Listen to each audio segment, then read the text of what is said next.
तर हे सोयरे धैर्य आपल्या काही कामाचे नाही, मागे यावं लागतंय. तुकाराम महाराज म्हणतात वृक्ष वेली माझे सोयरे आहे. पॉइंटवर यावं लागतं, नाही तर गेलं उडत. मागे चप्पल पडली की तुम्ही काही तसे सोडून देता का काय? विठ्ठल विठ्ठल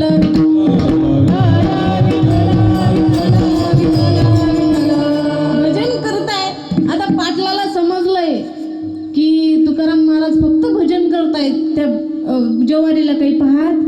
अरे सकाळी म्हणतात की परत या, दुपारी म्हणतात पाणी पिऊन घेऊन जा. कुठं? घरी. आणि रात्र झाली की काय म्हणायचे तुकाराम महाराज? आता जा झोपायला. कोणाला? त्या चिमण्यांना. म्हणे चालतंय चालतंय. पाटलाला समजलं. पाटील कसा? कोपला. कोपला पाटील गावीचे हे लोक, आता माझा भिका कोण घाली, माझ्या माय बापा बरी नाही केले. आवली माता पदरी बांधले भिकाऱ्याच्या फुटक्याची विना, त्याला दोन तारण करियर धारण पंढरीची. अरे भगवंताचं नामस्मरण करता करता त्यांना एकही समजलं नाही की सर्व सुख कुठे? त्या भगवंताच्या नामस्मरणामध्ये. आणि त्या चिमण्या काय करायच्या माहिती का? ते भगवान त्या तुकाराम महाराजांची विणा वाजवायच्या चोचीने. एवढे रमले त्या. आणि ते झाडं सुल्प सुद्धा डोलायला लागले. आनंदमय झाले तुकाराम महाराज. अभंगाचं द्वितीय चरण. सर्व सुख अलंकार आनंद निर्भय डुलत तसे डोलत होते. ते कंस सुद्धा होते की नाही ज्वारीचे, ते सुद्धा डोलायला लागले. कशाने? भगवंताच्या नामस्मरणाने. पाटील आला. पाटील म्हणते ओ तुका शेट काय करताय? म्हणे काय झालं? तुम्हाला कशासाठी ठेवलं? म्हणे काय? चिमण्याला हाणायसाठी ठेवलं. पण तुम्ही हाणताय का? म्हणे नाही. म्हणे मला हाणू वाटत नाही. का?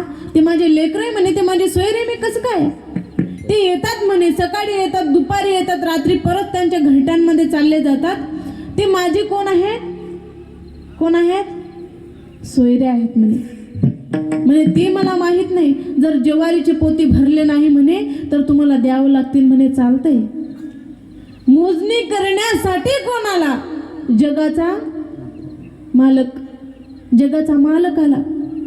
कशासाठी? मोजणी करण्यासाठी ज्वारीची.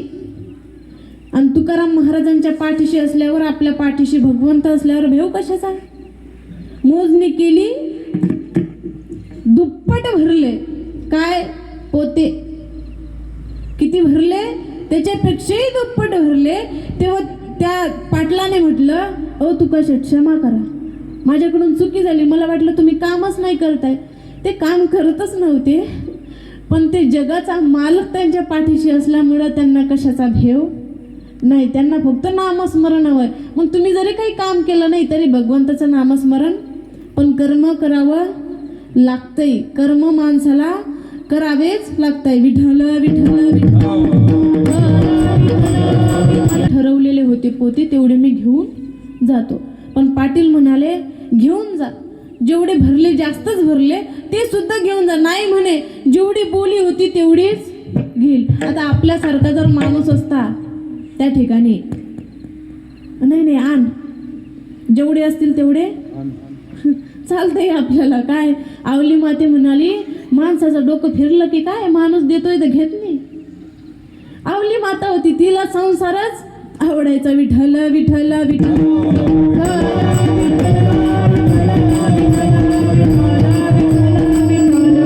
काय सांगावं या जगाची रीती? काय सांगावं तुम्हाला?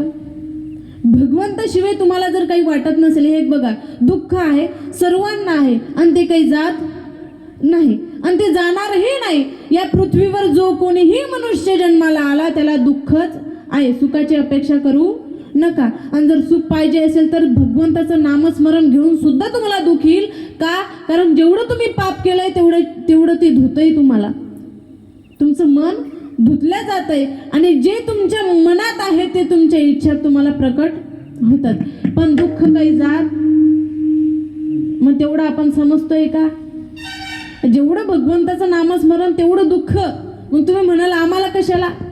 एखादा व्यक्ती भजन करतोय आणि भगवंत शेवटी परीक्षा घेतोय. ऐन पेपर लिहायचं तुम्ही सोडून देतात अर्ध्या मधात जास्त दुःख झालं की. आणि तुम्ही म्हणाल काय तो भगवंत माझ्याकडे पाहतोय. मग तुम्ही सांगाल कोणाला तुमचं दुःख? जो देखे सो दुखिया बाबा, सुखिया कोई नहीं रे.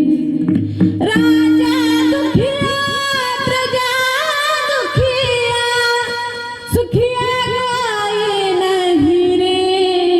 जो देखे सो दुखिया बाबा, सुखिया कोई नहीं रे. मग त्या दुःखामध्ये सध्या आपल्याला साथ देत. तुम्हाला समजत असेल तर ठीक बा, तुम्ही संसारिक आहे, आपलं अजून झालं नाही आपल्याला माहित नाही. तर मग कोणाला सांगायचंय? किसको रिश्ते गिनवाऊं, किसे जात बताऊं.